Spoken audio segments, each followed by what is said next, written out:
minha opinião sobre esse problema. O primeiro, o trânsito.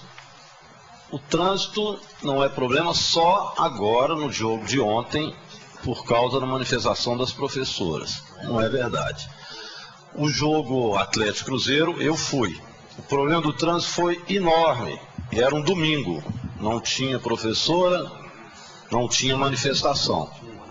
Então, se pegar trânsito e ficar julgando a desculpa para essa manifestação, no próximo jogo nós teremos problema de novo.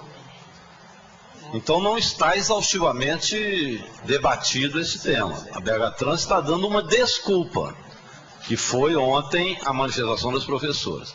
Que, aliás, parêntese, ganha metade de um preso. É de se prever que outras manifestações virão. Já estão prevendo greve para o dia 5 de junho. Seria bom até que o governador Anastasia se preocupasse também com as professoras que estão chamando a atenção que durante a Copa vão fazer manifestação. Gostemos ou não, elas ganham metade do que o governo gasta com um preso. Então tenhamos também a compreensão com as professoras, que são tão valorizadas na época da eleição e que agora serve de desculpa porque o trânsito está ruim. Então eu tenho que falar que o governador Anastasia paga a elas metade do que paga um preso privatizado por PPP. Podem alguns não gostar de ouvir, mas essa é a verdade. Por isso as professoras estavam lá. Repito, que elas ganham metade do que o governo paga para um preso. Por isso as professoras estavam lá. Atrapalharam o trânsito. Mas coitado das professoras também, né? Ganhar metade do que se paga por um preso, R$ 1.300, é salário digno da professora? Então vamos levar isso em consideração. E, repito, não é problema apenas das professoras. O trânsito foi problema em Atlético Cruzeiro e era um domingo. E eu fui lá e vi. Custamos chegar, paramos o carro longe, tivemos que andar. Até a mesma coisa que vocês falaram que aconteceu ontem, aconteceu comigo no jogo Atlético Cruzeiro. Se só vale discutir aqui Atlético Cruzeiro, então faz de conta que o que aconteceu ontem foi Atlético Cruzeiro, porque foi a mesma coisa. Idem. Repetiu-se. Diz que ontem foi pior. Eu não posso dizer que foi pior ou melhor, porque foi muito ruim o Atlético Cruzeiro que aconteceu lá. Segundo, o Mineirão está privatizado. Quem está falando sou eu, não. O Cali outro dia disse isso claramente. O Mineirão está privatizado. Entregaram o Mineirão com uma PPP. Quem manda lá hoje é a Minas Arena. Privatizaram o Mineirão. O Tribunal de Contas tem uma auditoria. Nós não podemos fingir que isso não existe. A auditoria do Tribunal de Contas diz claramente: houve superfaturamento e foi feito um contrato de 18 milhões sem licitação, 3 vezes menos do que se pagou para o Niemeyer, e olha que lá foi reforma do Mineirão para se fazer construção do Estado administrativo. O Ministério Público não pode fazer vista grossa a isso também. Isso está sendo dito aqui de público, que tem um Tribunal de Contas que fez uma auditoria, isso não vai ser investigado, o Ministério Público não vai abrir um processo contra essa questão. Está dito aqui, essas notas taquigráficas já foram para o Ministério Público da outra vez, estão indo de novo. O Ministério Público tem que agir em relação a isso. Eu não posso deixar de dizer isso. O Mineirão foi privatizado, o povo perdeu o Mineirão enquanto de si. Isso está todo mundo sentindo também. Terceiro, o Mineirão está lindo. Tem um ditado italiano que diz o seguinte: por fora, bela viola, por dentro, pão bolorento.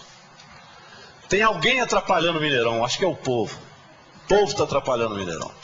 Está tão bonito, mas o povo entra lá tem tropeiro azedo, e tropeiro azedo atrapalha a vida de cruzeirense, atleticano, americano, são paulino, flamenguista, tucano, petista, pedetista, PMDBista. Mas lá tem tropeiro azedo no Mineirão. Tropeiro azedo, não tinha tropeiro, agora tem tropeiro azedo. Piorou mesmo, né? Esse é um problema, tem que ser visto também. Então não adianta dizer, que maravilha, igual o Bueno, o Galvão Bueno. Que beleza esse Mineirão. É o concretão, né? Ele falou, que beleza. O povo que estava atrapalhando aquela beleza toda, porque já tinha a Rede Globo filmando. O concreto todo bonito, iluminado, eles mostravam o Mineirão. Só esqueceram do povo, né? Mostra só as faixas. Diz, ei, Galvão, filma eu aqui. Mas as outras faixas que mandavam o Galvão observar outras coisas, essas não eram filmadas. E o povo gritando, vergonha, vergonha. O Mineirão piorou. Essas também não eram filmadas. Não pode. Tem que agradar o senador, né? O senador é candidato, isso não pode aparecer para fora. Isso também é verdade. Aqui em Minas tudo se esconde. Como se sabe disso? E quando se fala na TV Assembleia, os membros do governo ficam incomodados, não se pode falar. Nem aqui, o senador não gosta, vai atrapalhar o senador. Minas virou o governo, um comitê eleitoral do senador Écio Neves, a verdade é essa. E não se pode aparecer, e o Galvão então tem que falar que está tudo às mil maravilhas, e filmar as mil maravilhas.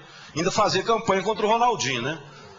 Eu sou atleticano, me perdoe o diretor do Cruzeiro, ainda tem que lagorar o Ronaldinho, e quando o Hever joga aquele bolão que jogou também, não pode falar bem do Hever, não. Se o Dedé tiver jogado bem também, não falava não, porque tem que ser só carioca, estrangeiro, mineiro, de jeito nenhum. Aí é uma unidade, aí o Galvão junta lá para...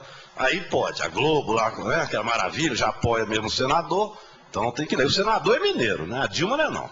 O senador vive no Rio, mas é mineiro. A Dilma, né, nasceu em Minas, porque foi morar no Rio Grande do Sul, expulsa daqui pela ditadura, aí é debochada, né? É debochado. Então aí é 2 pesos, 2 medidas. Mas o senador que vive no Rio por opção, estou fazendo uma crítica, ele vive por opção, todo mundo sabe disso. Ele tem a casa no Rio de Janeiro, vive lá.